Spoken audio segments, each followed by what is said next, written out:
അസ്സാം വലൈക്കും dear friends. ഇന്നത്തെ നമ്മുടെ സ്പെഷ്യൽ നിങ്ങൾ ആരും ഇതുവരെയും ട്രൈ ചെയ്ത് നോക്കിയിട്ടില്ലാത്ത ഒരു അടിപൊളി വെറൈറ്റി റെസിപ്പിയാണ്. നമ്മുടെ ഈ വീഡിയോ കണ്ടുകൊണ്ടിരിക്കുന്ന സമയത്ത് നിങ്ങൾക്ക് ഇഷ്ടപ്പെടുകയാണെങ്കിൽ ഒന്ന് ലൈക്ക് ചെയ്തേക്കണേ. അതുപോലെ തന്നെ നമ്മുടെ ഈ ചാനൽ ആദ്യമായിട്ട് കാണുന്നവരും ഇതുവരെയും സബ്സ്ക്രൈബ് ചെയ്യാത്തവരും പ്ലീസ് ഒന്ന് സബ്സ്ക്രൈബ് ചെയ്തേക്കണേ. ഞാനിടുന്ന വീഡിയോസ് ഉടനടി കിട്ടുന്നതിനായി സബ്സ്ക്രൈബ് ബട്ടന്റെ തൊട്ടടുത്ത് കാണുന്ന ബെല്ലൈക്കൺ കൂടി ക്ലിക്ക് ചെയ്തിട്ട് ഓൾ എന്ന ഓപ്ഷൻ എനേബിൾ ചെയ്യാനും മറക്കല്ലേ. ആദ്യം തന്നെ ഒരു മിക്സിംഗ് ബൗളിലേക്ക് 250 ml കപ്പിന് 3 കപ്പ് മൈദ ഇട്ട് കൊടുക്കുക. രണ്ടാമത്തെ കപ്പ് മൈദയും കൂടി ഇട്ട് കൊടുക്കുക. ഇപ്പതാ 3 കപ്പ് മൈദയും ഇട്ട് കൊടുത്തിട്ടുണ്ട്. ഇനി ഇതിലേക്ക് ആവശ്യത്തിനുള്ള ഉപ്പ് ഇട്ട് കൊടുക്കാം. ഞാനിപ്പോൾ 1 ടീസ്പൂൺ ഉപ്പാണ് ഇട്ട് കൊടുക്കുന്നത്. വളരെ സിമ്പിൾ ആയിട്ടാണ് ഇത് തയ്യാറാക്കി എടുക്കുന്നത്. ഉപ്പും മാവും നല്ലോണം ഒന്ന് മിക്സ് ചെയ്തെടുക്കുക. മാവിന്റെ എല്ലാ ഭാഗത്തും എത്തുന്നത് വരെ ഒന്ന് മിക്സ് ചെയ്തെടുക്കുക. ഇതിന് നമ്മൾ മുട്ട ചേർക്കുന്നില്ല, അതുപോലെ പാലോ പാൽപ്പൊടിയോ പഞ്ചസാരയോ ബേക്കിംഗ് സോഡയോ ഒന്നും തന്നെ ചേർക്കുന്നില്ല. ഇപ്പോൾ മാവെല്ലാം ഇതാ ഒന്ന് മിക്സ് ചെയ്തെടുത്തിട്ടുണ്ട്. ആ ഉപ്പും മാവും എല്ലാ ഭാഗത്തും എത്തുന്നവരെ ഒന്ന് മിക്സ് ചെയ്തെടുക്കുക. ഇപ്പോൾ ഇതാ ഒന്ന് മിക്സ് ചെയ്തെടുത്തിട്ടുണ്ട്. ഇനി മാവ് കുഴച്ചെടുക്കുന്നതിന് ആവശ്യമായ വെള്ളം ഒഴിച്ചു കൊടുക്കാം. ഞാനിപ്പോൾ 250 ml കപ്പിന് 1 കപ്പ് വെള്ളം ആദ്യം ഒഴിച്ചു കൊടുക്കുകയാണ്. നോക്കിയിട്ട് വേണമെന്നുണ്ടെങ്കിൽ പിന്നീട് വെള്ളം ഒഴിച്ചു കൊടുക്കും. ഇനി കൈവച്ച് നല്ലോണം ഒന്ന് കുഴച്ചെടുക്കാം. ഇപ്പതാ ഒന്ന് കുഴച്ചെടുത്തിട്ടുണ്ട്. അപ്പോൾ കുറച്ചുകൂടെ വെള്ളത്തിന്റെ ആവശ്യമുണ്ട്. നമ്മൾ എടുക്കുന്ന ഓരോ മൈദയ്ക്കനുസരിച്ച് വെള്ളത്തിന്റെ അളവിനും വ്യത്യാസം ഉണ്ടാവും. ഇപ്പൊ ഞാൻ വീണ്ടും ഒരു 1/4 കപ്പ് വെള്ളം എടുത്തിട്ടുണ്ട്. ആദ്യം ഒരു 1/4 കപ്പ് വെള്ളം ഒഴിച്ചു കൊടുക്കാം. അങ്ങനെ കുറച്ച് വെള്ളം ഒഴിച്ച് ഈ മാവൊന്ന് നല്ല സോഫ്റ്റ് ആയിട്ട് കുഴച്ചെടുക്കാം. ഇപ്പോൾ നമ്മൾ ഒഴിച്ചു കൊടുത്ത വെള്ളം സാധാരണ നോർമൽ വാട്ടറാണ്. ചൂടുവെള്ളമോ തണുത്ത വെള്ളമോ ഒന്നും അല്ല. വീണ്ടും ഒന്ന് കുഴച്ചെടുക്കാം. ഇതിൽ നമ്മൾ എണ്ണയൊന്നും ചേർക്കുന്നില്ല. അപ്പോൾ ജസ്റ്റ് കുറച്ചും കൂടെ ഒന്ന് കുഴച്ചെടുത്തിട്ടുണ്ട്. ഇനി കുറച്ച് വെള്ളത്തിന്റെ ആവശ്യം കൂടിയുണ്ട്. ഇനി വീണ്ടും ഒരു 1/4 കപ്പ് വെള്ളവും കൂടി ഒഴിച്ചു കൊടുക്കാം. വീണ്ടും ഇത് നല്ലതുപോലെ ഒന്ന് കുഴച്ചെടുക്കാം. ഇപ്പതാ ഒന്ന് കുഴച്ചെടുത്തിട്ടുണ്ട്. അപ്പോൾ ആ 1/4 കപ്പ് വെള്ളം ആവശ്യമില്ല. നമുക്ക് 1/2 കപ്പ് വെള്ളമാണ് ആവശ്യമായിട്ട് വന്നത്. അപ്പോൾ 1/2 കപ്പ് വെള്ളമാണ് നമ്മളെടുത്ത മാവിന് ആവശ്യമായിട്ട് വന്നത്. ഇപ്പോൾ ബാക്കി 1/4 കപ്പ് വെള്ളമുണ്ട്, അത് ആവശ്യമില്ല. ഇനി മാവ് നല്ല സോഫ്റ്റ് ആയിട്ട് ഒന്ന് കുഴച്ചെടുക്കാം. 2-3 മിനിറ്റെങ്കിലും സോഫ്റ്റ് ആയിട്ട് കുഴച്ചെടുക്കുക. ഇപ്പോൾ ഈ മാവ് ഒരു 3 മിനിറ്റ് നല്ല സോഫ്റ്റ് ആയിട്ട് ഇതാ കുഴച്ചെടുത്തിട്ടുണ്ട്. നമുക്ക് തൊട്ട് നോക്കുമ്പോൾ അറിയാൻ പറ്റും നല്ല സോഫ്റ്റ് ആയിട്ടാണ് ഇരിക്കുന്നത്. അപ്പോൾ ഈ ഒരു പരുവത്തിൽ വേണം നമ്മൾ മാവ് കുഴച്ചെടുക്കാൻ. ഇപ്പൊ ഞാനിപ്പോൾ ഒരു ക്ലിംഗ് റാപ്പ് വെച്ചിട്ട് ഇതാ ഒന്ന് കവർ ചെയ്ത് കൊടുത്തിട്ടുണ്ട് ഈ മാവ്. ക്ലിംഗ് റാപ്പ് ഇല്ലാന്നുണ്ടെങ്കിൽ ഒരു കോട്ടൺ തുണി വെള്ളത്തിൽ മുറുക്കി പിഴിഞ്ഞതിന് ശേഷം മൂടി വെച്ച് കൊടുത്താലും മതി. ഇനി മാവ് കുറച്ച് സമയം ഒന്ന് റെസ്റ്റ് ചെയ്യാൻ വേണ്ടി വെക്കാം. ഇപ്പൊ നമ്മൾ മാവ് റെസ്റ്റ് ചെയ്യാൻ വെച്ചിട്ട് ഇത് 1/2 മണിക്കൂർ ആയിട്ടുണ്ട്. ഇപ്പൊ കണ്ടില്ല നല്ല സോഫ്റ്റ് ആയിട്ട് ഇത് വന്നിട്ടുണ്ട്. ഇനി ഈ ക്ലിംഗ് റാപ്പിൽ നിന്ന് നമുക്ക് മാവ് എടുത്ത് മാറ്റാം. ഇപ്പൊ മാവ് ക്ലിംഗ് റാപ്പിൽ നിന്ന് ഇതാ എടുത്തിട്ടുണ്ട്. ഇനി ഈ മാവ് കൗണ്ടർ ടോപ്പിൽ വെച്ച് 2-3 മിനിറ്റ് ഒന്ന് കുഴച്ചെടുക്കാം. ഒരു 3 മിനിറ്റെങ്കിലും ഇതുപോലെ ഒന്ന് കുഴച്ചെടുക്കുക. അപ്പോൾ വീണ്ടും ഇതാ ഒന്ന് കുഴച്ച് സോഫ്റ്റ് ആക്കി എടുത്തിട്ടുണ്ട്. ഇപ്പോൾ കണ്ടില്ലേ മാവ് നല്ല സോഫ്റ്റ് ആയിട്ട് ഇതായിരിപ്പുണ്ട്. ഇപ്പം മാവ് ഞാൻ വീണ്ടും ക്ലിംഗ് റാപ്പ് വെച്ച് ഇതാ ഒന്ന് കവർ ചെയ്ത് എടുത്തിട്ടുണ്ട്. ക്ലിംഗ് റാപ്പ് വെച്ച് കവർ ചെയ്ത് എടുക്കുകയോ അല്ലെങ്കിൽ ഒരു കോട്ടൺ ടവലോ ഒരു കോട്ടൺ തുണിയോ വെള്ളത്തിൽ മുറുക്കി പിഴിഞ്ഞിട്ട് ഒന്ന് മൂടിക്കൊടുത്താലും മതി. ഇനി ഇതും കുറച്ച് സമയം ഒന്ന് റെസ്റ്റ് ചെയ്യാൻ വെക്കാം. മാവ് കുറച്ചും കൂടെ ഒന്ന് സോഫ്റ്റ് ആയി കിട്ടുന്നതിന് വേണ്ടിയിട്ടാണ്. മാവ് റെസ്റ്റ് ചെയ്യാൻ വെച്ചിരിക്കുന്ന സമയം കൊണ്ട് ഒരു ബൗളിലേക്ക് 1/2 ടീസ്പൂൺ ഗരം മസാലയും ഒരു 1/4 ടീസ്പൂൺ മഞ്ഞൾപ്പൊടിയും കൂടി ഇട്ട് കൊടുക്കാം. ഇനി ഇതിലേക്ക് ഒരു 2 ടേബിൾ സ്പൂൺ നല്ല കട്ടിയുള്ള തൈരും കൂടി ചേർത്ത് കൊടുക്കാം. അധികം പുളിപ്പൊന്നും ഇല്ലാത്ത തൈര് വേണം എടുക്കാനായിട്ട്. ഇനി ഇതിലേക്ക് 1 ടീസ്പൂൺ ഉപ്പും കൂടി ചേർത്ത് നല്ലോണം ഒന്ന് മിക്സ് ചെയ്തെടുക്കാം.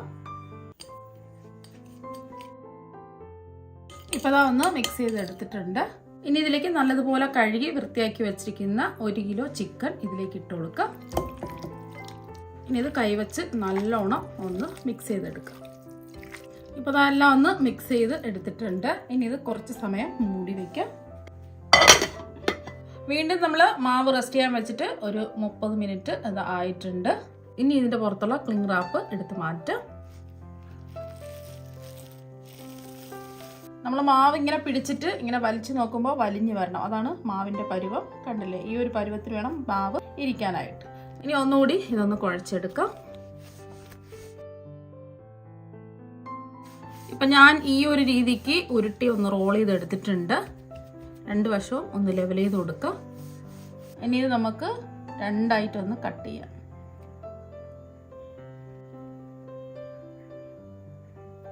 ഇപ്പോൾ ഇതാ രണ്ടായിട്ട് കട്ട് ചെയ്തെടുത്തിട്ടുണ്ട്. ഇനി വീണ്ടും ഇത് രണ്ടായിട്ട് കട്ട് ചെയ്യാം. പിന്നെ നടുവിലായിട്ട് ഒന്ന് കട്ട് ചെയ്ത് കൊടുക്കാം. രണ്ടായിട്ട് കട്ട് ചെയ്തെടുത്തിട്ടുണ്ട്. ഇനി ഈ ഭാഗം ഒന്ന് രണ്ടായിട്ട് കട്ട് ചെയ്യാം. ഒരേ അളവിലായിരിക്കണം കട്ട് ചെയ്തെടുക്കാൻ വേണ്ടിയിട്ട്. വീണ്ടും ഈ ഭാഗം ഒന്ന് രണ്ടായിട്ട് കട്ട് ചെയ്തെടുക്കാം. ഇപ്പോൾ 8 പീസായിട്ട് ഇതാ കട്ട് ചെയ്തെടുത്തിട്ടുണ്ട്. ഒരേ അളവിലായിരിക്കണം കട്ട് ചെയ്തെടുക്കേണ്ടത്. ഇനി കട്ട് ചെയ്ത് നിന്നും ഒരു പീസ് എടുക്കാം. ഇപ്പോൾ ഇതാ ഒരു പീസ് മാവ് ഇതായി എടുത്തിട്ടുണ്ട്. കൈവച്ച് ഇതുപോലെ ഒന്ന് ഉരുട്ടിയെടുക്കാം. മാവ് അങ്ങ് ഉള്ളിലേക്ക് ഇതുപോലെ ഒന്ന് ആക്കിയെടുക്കുക. ഇതുപോലെ തന്നെ ബാക്കിയെല്ലാം ചെയ്തിട്ടെടുക്കാം. ഇപ്പോൾ മാവെല്ലാം ഉരുളകളാക്കി ഇതാ ഉരുട്ടിയെടുത്തിട്ടുണ്ട്. ഇനി ഇതിൽ നിന്നും ഒരു ഉരുള മാവ് എടുക്കാം. ബാക്കിയിരിക്കുന്ന മാവ് തുറന്നു വെക്കരുത്, മൂടി വേണം വെക്കാനായിട്ട്. ഇപ്പൊ ഞാൻ കൗണ്ടർ ടോപ്പിൽ കുറച്ച് മൈദ ഒന്ന് വിതറി ഇട്ട് കൊടുത്തിട്ടുണ്ട്. ഇനി നമ്മൾ ഉരുട്ടിയെടുത്ത മാവ് ഈ മാവിന്റെ എല്ലാ ഭാഗത്തും ഒന്ന് ഉരുട്ടിയെടുക്കാം. ഈ മാവിന്റെ എല്ലാ ഭാഗത്തും ഒന്നാക്കി കൊടുക്കുക. ഇനി മാവൊന്ന് പരത്തിയെടുക്കാം. അങ്ങനെ പ്രത്യേകിച്ച് ഷേപ്പ് വേണമെന്നൊന്നും നിർബന്ധമൊന്നുമില്ല. അപ്പോൾ നമുക്ക് എങ്ങനെയാണോ പരത്തിയെടുക്കാൻ പറ്റുന്നത് അതുപോലെ ഒന്ന് പരത്തിയെടുക്കാം. ഞാനിപ്പോൾ ഇതാ ഒന്ന് പരത്തി എടുത്തിട്ടുണ്ട്. ഇനി ഇതുപോലത്തെ ഒരു പിസ്സ കട്ടർ വെച്ചിട്ട് ഇതുപോലെ ഒന്ന് വരഞ്ഞു കൊടുക്കാം.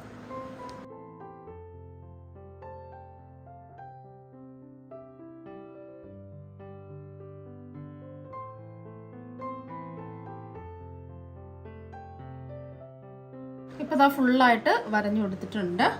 കുറച്ച് ഇതുപോലെ ഗ്യാപ്പ് വിട്ടിട്ട് വേണം താഴോട്ട് വരഞ്ഞു കൊടുക്കാൻ. ഇനി ഇതിലേക്ക് ബ്രഷ് ചെയ്ത് കൊടുക്കുന്നത് ബട്ടറാണ്. ഞാനിവിടെ എണ്ണയൊന്നും ഉപയോഗിക്കുന്നില്ല, വെറും ബട്ടറാണ്. ഞാനൊരു 75 ഗ്രാം ബട്ടർ ഒന്ന് ചെറുതായിട്ടൊന്ന് ചൂടാക്കി എടുത്തിട്ടുണ്ട്. അപ്പോൾ നിങ്ങൾക്ക് വേണമെന്നുണ്ടെങ്കിൽ 50 ഗ്രാം ബട്ടറും 50 ഗ്രാം എണ്ണയും കൂടെ ചേർത്ത് ചൂടാക്കി എടുക്കാം. ചൂടൊക്കെ മാറിയതിന് ശേഷം കുറച്ച് ബട്ടർ ഒന്ന് ബ്രഷ് ചെയ്ത് കൊടുക്കാം ഇതിൻ്റെ പുറത്ത്.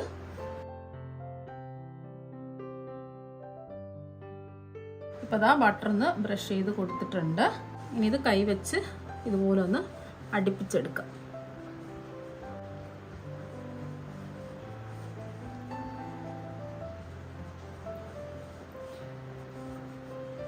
നമ്മളിങ്ങനെ ചെയ്യുന്നത് നല്ല ലെയറായിട്ട് കിട്ടുന്നതിന് വേണ്ടിയിട്ടാണ്.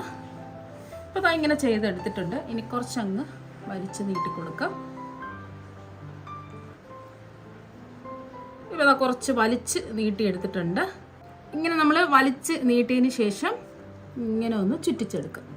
കൈൻ്റെ എല്ലാ വിരലും ഇതാ ഇങ്ങനെ വെച്ചിട്ട് ഒന്ന് ചുറ്റിച്ചെടുക്കുക. ചുറ്റിച്ചിട്ട് ബാക്കി വരുന്നത് താഴോട്ട് ഇങ്ങനെ ഒന്ന് പ്രസ് ചെയ്തെടുക്കുക. ഇങ്ങനെ ഒന്ന് ആക്കി കൊടുക്കുക. ഇതുപോലെ വേണം ചെയ്തിട്ടെടുക്കാൻ.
ഇപ്പോൾ എല്ലാ മാവും ഇതുപോലെ ഇതാ റെഡിയാക്കി എടുത്തിട്ടുണ്ട്. അപ്പോൾ നമുക്ക് പിസ്സ കട്ടർ ഇല്ലാന്നുണ്ടെങ്കിൽ കത്തി വെച്ചിട്ട് വരഞ്ഞു കൊടുത്താലും മതി.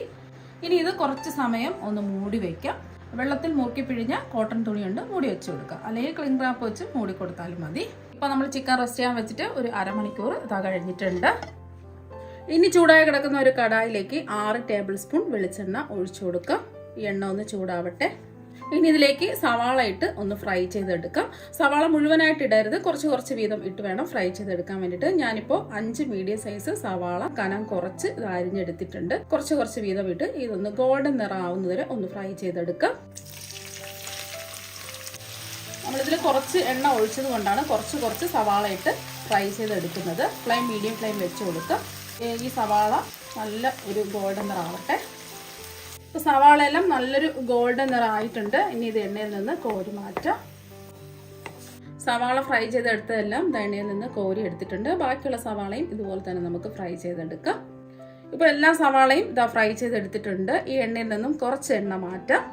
ഇപ്പോൾ ബാക്കി വന്ന എണ്ണയിൽ നിന്ന് ഒരു 2 ടേബിൾ സ്പൂൺ എണ്ണ ചൂടാക്കാൻ എടുത്തിട്ടുണ്ട്. ഇതിലേക്ക് ഒരു സവാള ചെറുതായിട്ട് കട്ട് ചെയ്ത് ഇട്ട് കൊടുക്കാം.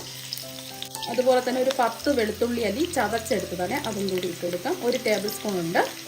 ഒരു ചെറിയ കഷ്ണം ഇഞ്ചി ചതച്ചെടുത്തിട്ടുള്ളതാണ്, അതും 1 ടേബിൾ സ്പൂണാണ്. അധികം എരിവില്ലാത്ത 2 പച്ചമുളക് ചെറുതായിട്ട് കട്ട് ചെയ്ത് കൂടി ഇട്ട് കൊടുക്കാം. ഇനി ഇതെല്ലാം പെട്ടെന്ന് വാടി കിട്ടുന്നതിന് വേണ്ടിയിട്ട് ഒരു 1/2 ടീസ്പൂൺ ഉപ്പും കൂടി ഇട്ട് കൊടുക്കാം. ഒന്ന് ഇളക്കി കൊടുക്കാം. ഇതെല്ലാം ഒന്ന് വാടി വരട്ടെ. ഫ്ലെയിം കുറച്ച് വെച്ച് കൊടുക്കാം. ഇപ്പം ഇഞ്ചിയുടെയും വെളുത്തുള്ളിയുടെയും പച്ചമുളകിൻ്റെ ആ പച്ച മണമൊക്കെ ഒന്ന് മാറി എല്ലാം ഒന്ന് വാടി കിട്ടിയിട്ടുണ്ട്. ഇനി ഫ്ലെയിം കുറച്ച് തന്നെ വെച്ച് കൊടുക്കാം. ഇനി ഇതിലേക്ക് കുറച്ച് പൊടി ഐറ്റംസ് ചേർത്ത് കൊടുക്കാം. 1.5 ടേബിൾ സ്പൂൺ കാശ്മീരി മുളക് പൊടിയാണ് ചേർത്ത് കൊടുക്കുന്നത്. സാധാരണ എരിവുള്ള മുളക് പൊടിയാണെന്നുണ്ടെങ്കിൽ കുറച്ച് മുളക് പൊടി ചേർത്ത് കൊടുത്താൽ മതിയാകും. ഇനി 1 ടേബിൾ സ്പൂൺ മല്ലിപ്പൊടി, 1 ടീസ്പൂൺ ഗരം മസാല, 1 ടീസ്പൂൺ കുരുമുളക് പൊടിയും കൂടി ഇട്ട് കൊടുക്കാം. ഇനി ഇതിലേക്ക് നമ്മൾ ചേർത്ത് കൊടുക്കുന്നത് ഒരു 1/4 ടീസ്പൂൺ ചെറിയ ജീരകം വറുത്ത് പൊടിച്ചതാണ്, അതും കൂടി ചേർത്ത് കൊടുക്കാം. ഇനി ആ പൊടിയുടെ പച്ചമണം മാറി കിട്ടുന്നത് വരെ ഒന്ന് ഇളക്കി കൊടുക്കാം. നമ്മൾ ചിക്കനിൽ നേരത്തെ മഞ്ഞൾപ്പൊടി ചേർത്തതുകൊണ്ട് ഇപ്പോൾ മഞ്ഞൾപ്പൊടി ചേർത്ത് കൊടുക്കുന്നില്ല. വേണമെന്നുണ്ടെങ്കിൽ ഒരു 1/4 ടീസ്പൂൺ മഞ്ഞൾപ്പൊടിയും കൂടി ചേർത്ത് കൊടുക്കാം. ഇപ്പോൾ ആ പൊടിയുടെ പച്ചമണമൊക്കെ ഒന്ന് മാറിയിട്ടുണ്ട്. ഈ ഒരു സമയം 2 വലിയ തക്കാളി ചെറുതായിട്ട് കട്ട് ചെയ്തതും കൂടി ഇട്ട് കൊടുക്കാം. ഒന്ന് ഇളക്കി കൊടുക്കാം. തക്കാളിയൊക്കെ ഒന്ന് വാടി വരട്ടെ. അപ്പോൾ തക്കാളിയെല്ലാം ഒന്ന് വാടി വന്നിട്ടുണ്ട്. ഇതുപോലെ ഒന്ന് ഉടച്ചു കൊടുക്കുക. വേണമെന്നുണ്ടെങ്കിൽ മൂടി വെച്ചിട്ട് ഒന്ന് വേവിച്ചെടുക്കാവുന്നതാണ്. ഇനി നമ്മളിതിലേക്ക് റെസ്റ്റ് ചെയ്യാൻ വെച്ചിരിക്കുന്ന ചിക്കൻ കഷ്ണങ്ങൾ മുഴുവനും ഇട്ട് കൊടുക്കുക. ഇനി ഫ്ലെയിം കൂട്ടി വെച്ചിട്ട് നല്ലതുപോലെ ഒന്ന് ഇളക്കി കൊടുക്കുക. ഇപ്പോൾ ഒരു 2 മിനിറ്റ് ഹൈ ഫ്ലെയിമിലിട്ട് ഇളക്കി കൊടുത്തിട്ടുണ്ട്. ഇനി ഇതിലേക്ക് 250 ml കപ്പിന് 1/2 കപ്പ് വെള്ളം ഒഴിച്ചു കൊടുക്കുക. ഒന്ന് ഇളക്കി കൊടുക്കാം. വെള്ളം ഒഴിച്ചു കൊടുത്ത് ഇതുപോലെ ഒന്ന് തിളച്ചതിന് ശേഷം ഫ്ലെയിം കുറച്ച് വെച്ച് കൊടുക്കാം. ഇനി ഇത് മൂടി വെച്ച് ഒന്ന് വേവിച്ചെടുക്കാം. ഇപ്പോൾ നമ്മൾ ചിക്കൻ വേവിക്കാൻ വെച്ചിട്ട് ഒരു 20 മിനിറ്റ് ആയിട്ടുണ്ട്. ഫ്ലെയിം കുറച്ചിട്ടിട്ടാണ് വേവിച്ചെടുത്തിട്ടുള്ളത്. ഇടയ്ക്കിടയ്ക്ക് ഇളക്കി കൊടുത്തിട്ടുണ്ടായിരുന്നു. അപ്പോൾ ഇത് കുറച്ച് വെള്ളത്തോട് കൂടിയാണ് ഇരിക്കുന്നത്. കുറച്ചൊന്ന് കുറേ കിട്ടുന്നതിന് വേണ്ടിയിട്ട് ഫ്ലെയിം കൂട്ടി വെച്ച് കൊടുക്കാം. ആവശ്യത്തിനുള്ള ഉപ്പും കൂടി ഇട്ട് കൊടുക്കാം. ഉപ്പ് കുറവായതുകൊണ്ട് ഒരു 1/4 ടീസ്പൂൺ ഉപ്പും കൂടി ഇട്ട് കൊടുക്കുന്നുണ്ട്. ഈ ഫ്ലെയിം കൂട്ടി വെച്ചിട്ട് ചെറുതായിട്ടൊന്ന് വറ്റിച്ചെടുക്കാം. ഇപ്പോൾ 2 മിനിറ്റ് ഒന്ന് ഇളക്കി കൊടുത്ത് ചെറുതായിട്ടൊന്ന് വറ്റി വന്നിട്ടുണ്ട്. ഇത്രയും മതി. ഈ സമയത്ത് ഉപ്പുണ്ടോന്ന് ചെക്ക് ചെയ്ത് നോക്കാം. ഇനി നമ്മൾ ഇതിലേക്ക് നേരത്തെ ഫ്രൈ ചെയ്ത് മാറ്റി വെച്ചിരിക്കുന്ന സവാള ഇട്ട് കൊടുക്കാം. ചെറുതായിട്ടൊന്ന് പൊടിച്ചിട്ട് വേണം ഇട്ട് കൊടുക്കാനായിട്ട്. അപ്പോൾ ചെറുതായിട്ട് ഞാൻ കൈകൊണ്ട് പൊടിച്ചിട്ടുണ്ട്. ഇനി ഇതിലേക്ക് ഫ്രൈ ചെയ്ത സവാള മുഴുവനും ഇട്ട് കൊടുക്കാം. അതുപോലെ തന്നെ നല്ലൊരു നാടൻ ഫ്ലേവറൊക്കെ കിട്ടുന്നതിന് വേണ്ടിയിട്ട് കുറച്ച് കറിവേപ്പിലയും കൂടി ഇട്ട് കൊടുക്കാം. ഇനി ഫ്ലെയിം കുറച്ച് വെച്ചിട്ട് ഇതൊന്ന് ഇളക്കി കൊടുക്കാം. നമ്മൾ ഫ്രൈ ചെയ്ത സവാള ചേർത്ത് കൊടുത്തതുകൊണ്ട് പെട്ടെന്ന് തന്നെ ഈ വെള്ളമൊക്കെ വറ്റി കിട്ടും. ഇപ്പോൾ ഒരു 3 മിനിറ്റ് നല്ലതുപോലെ ഒന്ന് ഇളക്കി കൊടുത്തിട്ടുണ്ട്. നല്ലോണം കുറുകിയൊക്കെ വന്നിട്ടുണ്ട്. ഇനി ഇതിലേക്ക് 1 ടീസ്പൂൺ നാരങ്ങ നീര് ഒഴിച്ചു കൊടുക്കാം. ഒരു 1/2 ടീസ്പൂൺ വലിയ ജീരകം പൊടിച്ചതും കൂടി ഇട്ട് കൊടുക്കാം. ഇളക്കി കൊടുക്കാം. അപ്പോൾ നല്ലൊരു മണമൊക്കെ വരുന്നുണ്ട്. റെസ്റ്റോറൻറ്റുകളിൽ നിന്നും കിട്ടുന്ന അതേ ടേസ്റ്റുള്ള ചിക്കൻ ചുക്ക ഇവിടെ റെഡി ആയിട്ടുണ്ട്. കുറച്ച് കറിവേപ്പിലയും കൂടി ഇട്ട് കൊടുക്കാം. ഇത്രയേ ഉള്ളൂ. ഇതിലേക്ക് കുറച്ച് കറിവേപ്പിലയും കൂടി ഇട്ട് കൊടുക്കാം. ഇത്രയേ ഉള്ളൂ. ഫ്ലെയിം ഓഫ് ആക്കാം. ിലെ റെസ്റ്റോറൻറ്റുകളിൽ നിന്നും കിട്ടുന്ന ചിക്കൻ ചുക്ക വളരെ ഈസി ആയിട്ട് ഇവിടെ റെഡി ആയിട്ടുണ്ട്. ഇനി ഒരു പാത്രത്തിലേക്ക് മാറ്റാം. അപ്പോൾ ഈ മാവ് ചുറ്റിച്ച് റെസ്റ്റ് ചെയ്യാൻ വെച്ചിട്ട് ഒരു 15 മിനിറ്റ് കഴിഞ്ഞിട്ടുണ്ട്. ഇനി ഓരോന്നായിട്ട് ഒന്ന് പരത്തിയെടുക്കാം. ഇതുപോലെ ചെറുതായിട്ടൊന്ന് പരത്തിയെടുക്കുക. ഇപ്പോൾ കണ്ട നല്ല സോഫ്റ്റ് ആയിട്ടാണ് ഇരിക്കുന്നത്. കൈ കൊണ്ട് ഇങ്ങനെ ചെറുതായിട്ടൊന്ന് പരത്തിയെടുത്താൽ മതിയാവും. ഒരുപാട് കനം കുറച്ച് പരത്തരുത്, ചെറിയൊരു കനത്തിൽ പരത്തിയെടുക്കുക. അതുപോലെ തന്നെ എല്ലാ വശവും ഒരേ കനമായിരിക്കണം. ഇപ്പോൾ ഇതാ ഒന്ന് പരത്തി എടുത്തിട്ടുണ്ട്. അപ്പോൾ ഈ ഒരു രീതിക്ക് പരത്തിയെടുക്കുക. ബാക്കിയെല്ലാം ഇതുപോലെ തന്നെ പരത്തിയെടുക്കുക. ഇനി ചൂടായി കിടക്കുന്ന തവയിലേക്ക് ഓരോന്നായിട്ട് ഇട്ട് കൊടുക്കുക. ഞാൻ 3 എണ്ണമാണ് ഇട്ട് കൊടുക്കുന്നത്. കുറച്ച് വലിപ്പമുള്ള തവയായതുകൊണ്ട് ഒരു 3 എണ്ണം ഇട്ട് കൊടുക്കുക. ഇപ്പോൾ 3 എണ്ണം ഇട്ട് കൊടുത്തിട്ടുണ്ട്. Flame low to medium flame വയ്ക്കുക. ഇതിൽ എണ്ണയോ ബട്ടറോ നെയ്യോ ഒന്നും ചേർക്കേണ്ട ആവശ്യമില്ല. നമ്മൾ ആദ്യം ബട്ടർ ബ്രഷ് ചെയ്ത് കൊടുത്തില്ലേ, അത് മാത്രം മതി. ഒരു വശം ഒരു ഗോൾഡൻ നിറാവുമ്പോൾ ഒന്ന് തിരിച്ചിട്ട് കൊടുക്കുക. ഇപ്പോൾ ഒരു വശം ഒരു ഗോൾഡൻ നിറായിട്ടുണ്ട്. തിരിച്ചിട്ട് കൊടുക്കുക. തിരിച്ച് മറിച്ചിട്ട് നല്ലൊരു ഗോൾഡൻ നിറാവുമ്പോൾ തവയിൽ നിന്ന് എടുത്ത് മാറ്റാം. 3 പ്രാവശ്യം തിരിച്ചും മറിച്ചും ഇട്ട് ഇതൊന്ന് ചുട്ടെടുക്കുക.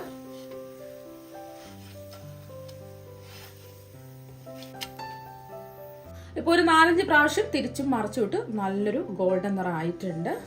ഇത്രയും മതി. 2 സൈഡും ഇത് ആയിട്ടുണ്ട്.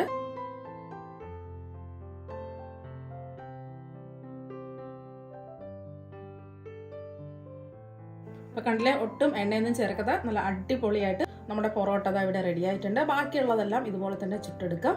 ഇപ്പൊ നമ്മുടെ പൊറോട്ട എല്ലാം ചുട്ടെടുത്തിട്ടുണ്ട്.